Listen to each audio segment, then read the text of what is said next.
Special guest joining us here at the Sovereign Economist, and I'm going to bring him on here. Some of you may notice that there are some new pieces of music that we've introduced into our musical rotation, and Freedom was one of them. There's a Liberty mix, and there's another piece in there as well. And the fellow who wrote that, I'm very privileged to have join us today, is Chris Ross. And Chris, welcome to the show. Ralph, how you doing, my friend? I'm doing very, very well. Okay. I just am absolutely thrilled to have you on, and welcome to the Sovereign Economist and the Liberty and Freedom Radio Network. I assume that you're probably certainly new to my show and perhaps new to Liberty and Freedom Radio as well, but we're a small truth-telling network that continues to grow by leaps and bounds, and our intent, frankly, is to make sure that we get the word out to the good people of this country while they still have a chance to, to take some action and to mount their resistance against the coming government tyranny and oppression that they're trying to bring.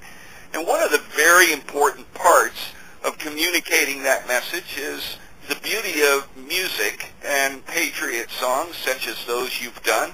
And tell us a little bit about how, first off, who's Chris Ross and how did he get involved in doing this? Well, first of all, I guess we should all say that we should all be glad because the recession's over, right? That's what they're telling us anyway. So, but no, so I've been around the music scene here in Boston, Massachusetts for probably about 15, 20 years. I live just outside of Boston and play at a lot of different venues all over New England. And I really didn't start getting into writing the type of songs that I'm writing now until really the last couple of years. Typically as a songwriter, I was writing about love lost, all that type of stuff. And I think in the last couple of years, I just really started to notice, due to a few different things, as our phone conversation we talked about before, but I just started kind of to awaken to what was going on in and around the world and stuff like that. And I think I owe it to my dad, who started first awakening me on some of the issues out there. And then, as I told you, I think I stumbled across Gerald Celente, who's one of the top trends forecasters in the world, and George Ure, who has a website called Urban Survival, which is a must-read out there. So really just started to become awake about the issues, and then stumbled upon people like Glenn Beck and other folks like that, and just everything started kind of coming together for me, and started writing songs about some of the things that our forefathers kind of taught us. And the funny thing is, when I look back at my own schooling and learning history in college and stuff like that, it actually kind of angered me that some of the stuff that I started learning on my own here wasn't really taught back in the schools back then. So it's kind of an awakening to me to figure out what our forefathers were teaching us, and just kind of started writing songs from there. And that's my first song was Freedom, which was the first one I sent to you. Well, it's an absolute great piece, and for those of us in the audience, they have been incorporated into the buffer musics and our rotation here on the show. And I think we have one or two of them in the breaks here during the show, but we have one of them up on the front page to the website here. The Freedom song is certainly up there.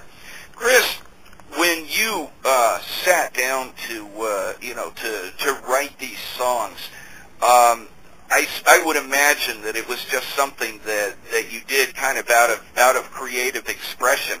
How's it been received, and how's it getting out there? Obviously, you have, I believe you have one of them at least up on YouTube, and have they been seen and heard by a fair number of people? And what kind of feedback are you getting from it? Absolutely, it's been very humbling and crazy, actually. I mean, the YouTube piece has over 4,000 hits already, and continues to grow every day. It's been featured on a number of websites like George Ure's Urban Survival, as well as a few others out there. Actually, the Montgomery County Sheriff's Department had had the song up there too, which was just pretty humbling to see it get all the way out there for me coming from Boston here. But when I sat down to write this, it was completely that. It was just a expression of what was going on in my feelings and stuff like that. And I think the main thing that I think we all have to focus on here is kind of going back to the basics and thinking about our freedoms and liberties and relearning the Constitution, which I think so many people in my generation and other generations have kind of slowly drifted apart from, and I think that's so important. And that's the message that I wanted to get across with freedom, was to get back to the core values of our Constitution, of liberty, freedom of speech, freedom of expression. I'm kind of like Gerald Celente, and I consider myself now a political atheist, in the sense that, I really don't believe in the Republican-Democrat side of things anymore, and really just look at things from how can we get back to what our forefathers originally intended. In this being a republic and not necessarily a democracy. So how it's been received, it's been unbelievable. I'm getting emails every single day, and things like, this could be an anthem for our cause, Chris. Keep up the great work. How can we download this music and stuff like that. So it's just been amazing, and I'm getting other interview requests, much like yourself, and different radio stations. So it's been unbelievably humbling. Well, here on the Sovereign Economist, we try and shed some truth on and truth and light on the stories that are told in Washington and Wall Street that we see in the media, and I normally keep this a show about the economy, and I bring you on today in part because one of the things that drives an economy is the health and well-being and the spirit of the people of this country. Mm-hmm. We're a very strong and resilient nation, absolutely, and we've weathered some very, very tough times in our day. But up until now, most of our enemies have been foreign, and it was very easy to rally behind causes and efforts that were designed to protect us at the shores, if you will, from invaders and those that would seek to destroy us. And one of the things that helped us do that was that we all had a very strong American spirit.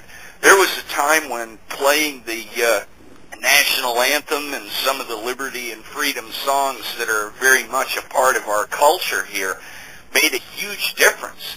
And yet one of the things that happens is that when you go to a 4th of July, you certainly hear that kind of music, you hear that kind of celebration, and then we go back into our normal lives day to day, and there's just this little bit of disconnect. People aren't as positive as they used to be. They're not as resilient. They're not as happy. They're not as confident. They're not as secure about their future and indeed the future of this country.